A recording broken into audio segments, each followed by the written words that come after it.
welcome back to part 3 of this eye-opener series about slavery in Islam. If you have been tracking with us and you've watched part 1 and part 2, which I highly encourage you to do so, you will feel extremely, and I'm sorry to use this word, disgusted by the information shared in there. Yet, what fascinates me about the whole thing is like we are sharing Islamic own resources for this. And right now is no exception. We will continue to dig deeper. With me here is Dr. Jay Smith, who has done an amazing job in basically unpacking all this information for us. Thank you, Lots Dr. Jay. to unpack. And all I need to do is just put up reference after reference. All research by Sarah Foster, who is a descendant of slave, was absolutely disgusted by what she found, and that's why I'm sharing her material today. And as you said, it was difficult to read what you had to read. Now let's go to Muhammad himself, and let's look and see what the traditions say about this man, Muhammad. And so let's go back on the screen again, and let's look at his appearance. And when you look at his appearance, you will see, first of all, in Al-Bukhari, that he had white leg shank. That's interesting. So he had white legs. Secondly, that he had white forearm in Ibn Dawud 3206. We notice that he also had white armpits in Al-Bukhari 8, volume 8, volume 76, sorry, number 8, what do you say, volume 8, and then volume also book 78, 78, and then number hadith number 631. 631. And then also when you get to Bukhari 4, 56, 76 to 7, he had a white abdomen or white belly. When we get down to Al-Adab Mufra, in 790, he had white skin. And then finally, with Sahih Muslim, he had a handsome white face. So when we look at the traditions as the description of Muhammad, in every case, he is white, white, white, white, white, white. White forearm, white armpits, white leg, white abdomen, white skin, and also white face. Al-Bukhari 1363 even calls him a white man. What is particularly troubling is when you continue on with that, take a look and see what Ibn Musa al-Yasunbi says. Anyone who says that the Prophet was black should be killed. Boom. So this to me is absolutely troubling. And what I'd like to say is when we look at this and we go through this, we can see that there's a real problem here because it's obvious that there is a disposition against anything that's black. We've seen this now in the traditions. We've seen this now in Muhammad's own references there. And now we get into early Muslim literature.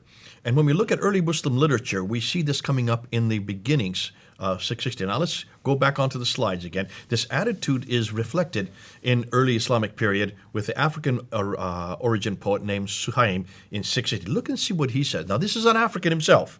Look and see what he says. If my color were pink, woman would love me, but the Lord has marred me with blackness. Though I am a slave, my soul is nobly free. Though I am black of color, my character is white. I am covered with a black garment, but under it there is a lustrous garment with white skirts. I mean, you just almost have to cry when you read that. That's you can right. see how he's agonizing of his blackness. He just feels like he just feels dirty. He just feels wrong. Here's another example, and this is the black poet Abu Dalama, and look and see what he is saying from Algiers. We're alike in color, our faces are black and ugly, our names are shameful.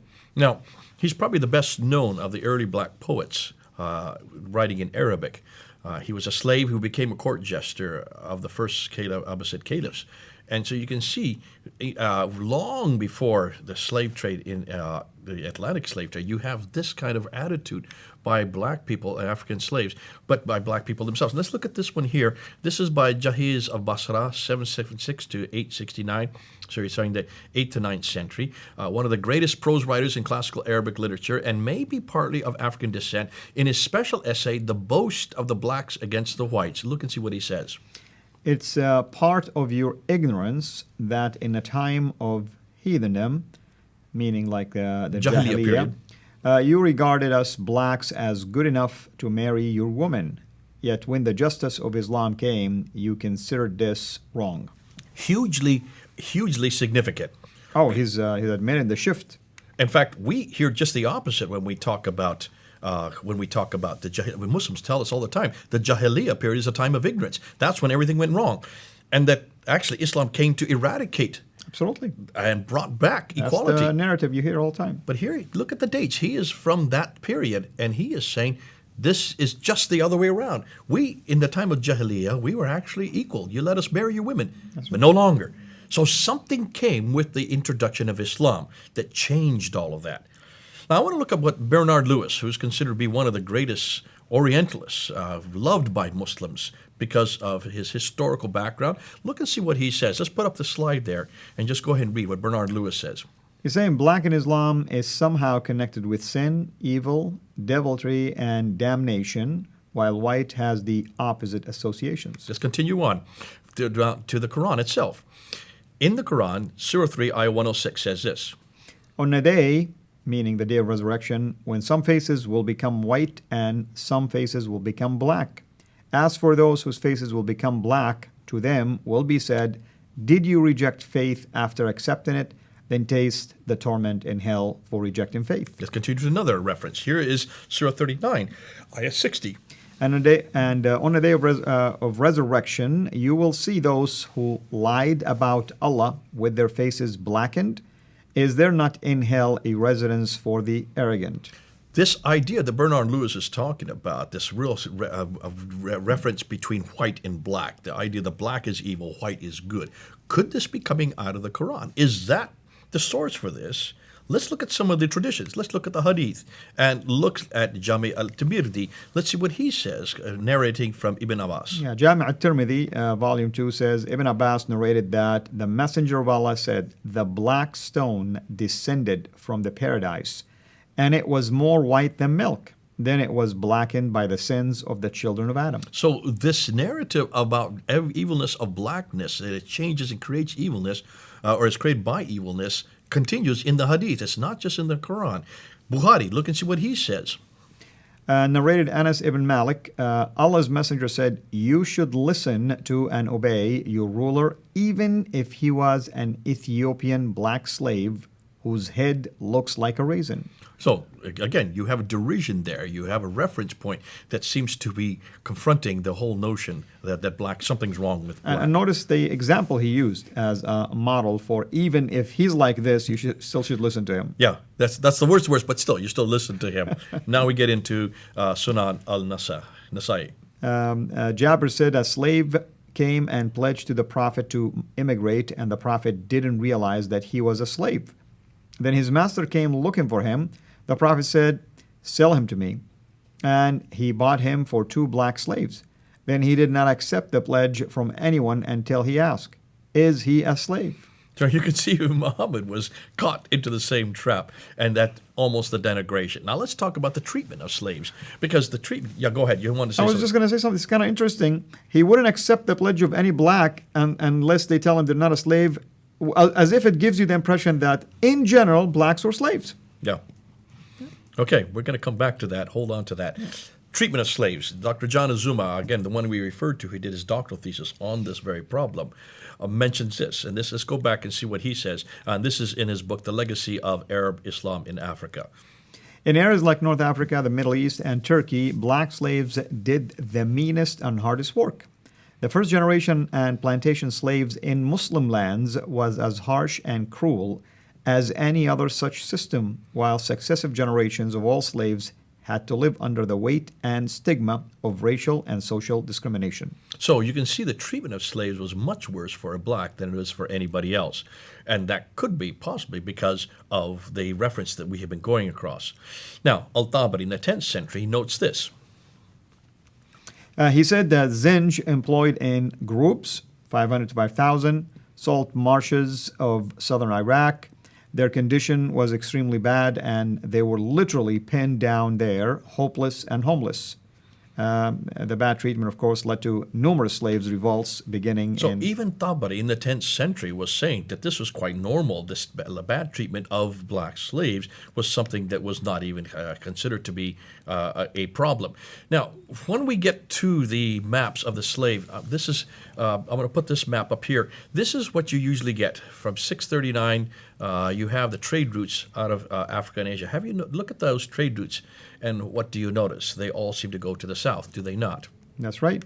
Now, what I want to do is I want to go back and I want to look and continue with what Bernard Lewis had said earlier. Remember, Bernard Lewis is a well-known Islamic apologist. At least Muslims like him. They think of him as apologist because he is the one that gives the best historical overview of Islam. Look at this quote that he says in Race and Slavery in the Middle East from 1990.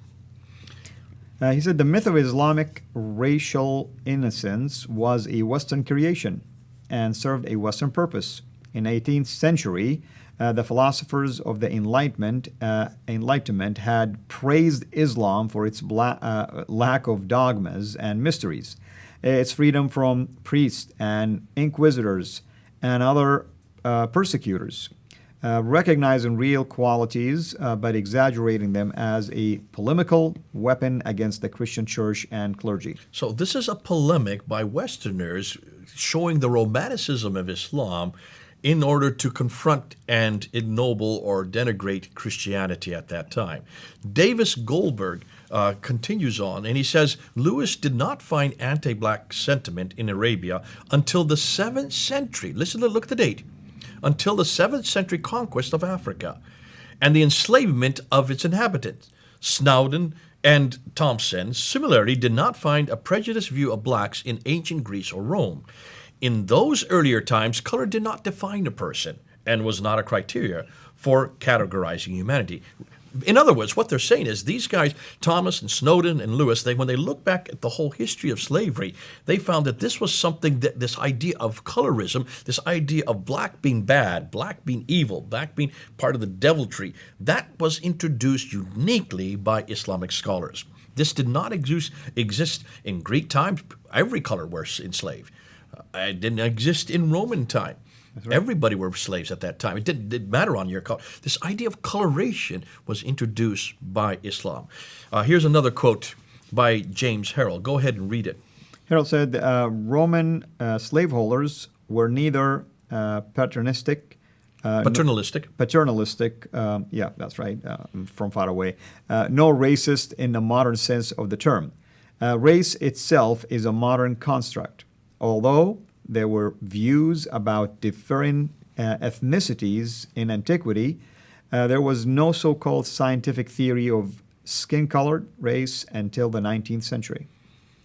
Now, Davis Goldenberg continues on from this, and he says, we first see this explicit link between skin color and slavery in Near Eastern sources beginning in the 7th century.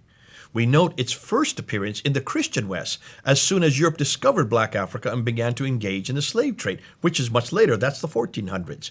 So 700 years later, this is now introduced in Christian, but it was first begun in the Muslim world, in the Near East. Hugely significant. Now, what we're going to do when we come back, and we need to stop there, I think, now, because we want to then pick up from this. We're then now going to look at the numbers itself. We're going to start getting to some of the most damaging material. We've looked at coloration. We've looked at the problem. Probably we now see that this coloration was introduced by Muslims themselves, by these great scholars like Ibn Khaldun, Ibn Sina, Ibn Taymiyyah. These what are considered household names of Islam.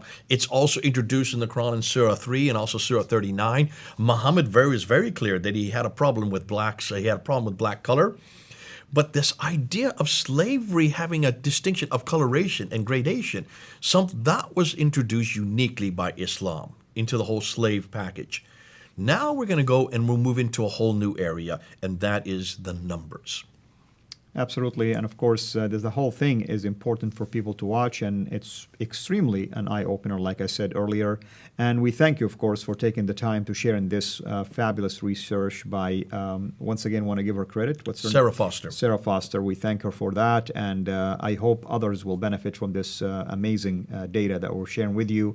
And what is so sad is majority of this information is coming from the Islamic sources, or Orientalists are quoting also Islamic resources or comparing Islamic history to what's going on recently. Until we meet again, of course, have a fabulous day.